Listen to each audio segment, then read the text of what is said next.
at 12:18, we're talking finances here. With Valentine's Day last weekend, it might be a good time to think about how money impacts your relationship. Our financial expert, Andy Mattingly, says building financial harmony starts with open communication. He joins us now to talk about love and money. Andy, thanks for joining us. Why are financial matters so important to discuss early on in a relationship? Well, money issues are still cited as the number one reason that marriages end in divorce. It's also reasons that relationships break up. It's just really important to have these honest discussions with someone, especially if you have a partner that does something financially that bothers you. That's not really a good thing if you don't talk to them. That's no way to build a long-term relationship. So at what point should you start discussing financial matters? Well, probably on the first date, you shouldn't talk about credit scores and net worth, but it's important to start talking about certain things like how much student loan debt or things like that they have. Those are good things to start with, just so you get a feel of what the person is like. Gotcha. What are subjects to discuss then if the relationship becomes more serious?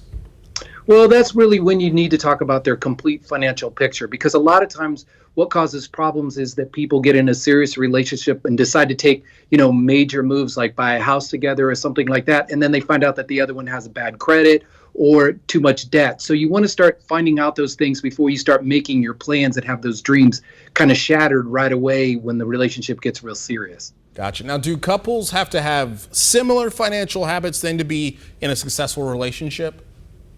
Most definitely not. There are probably as many couples that are polar opposite when it comes to financial matters as there are those that are, think the same. But the biggest thing is you understand and talk about those differences and then have some common goals. A great example is that people have big differences on how much it's safe to spend without talking to the other person. Someone may think it's only $100 and the other person may think they can spend $1,000. That can create a problem. If you talk about that beforehand, you can come up with the numbers so you don't have to talk to each other or get each other upset.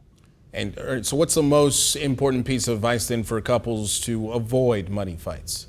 I think the most important is to make sure that they realize that every decision they make is not about winning one person or the other, but that they're kind of working on the same team, and any decision they make is a point for their team, not for the other person or for themselves. So if you take that tactic, you're always going to make the right decision and you're not going to have a lot of quarrels. You're just going to have discussions.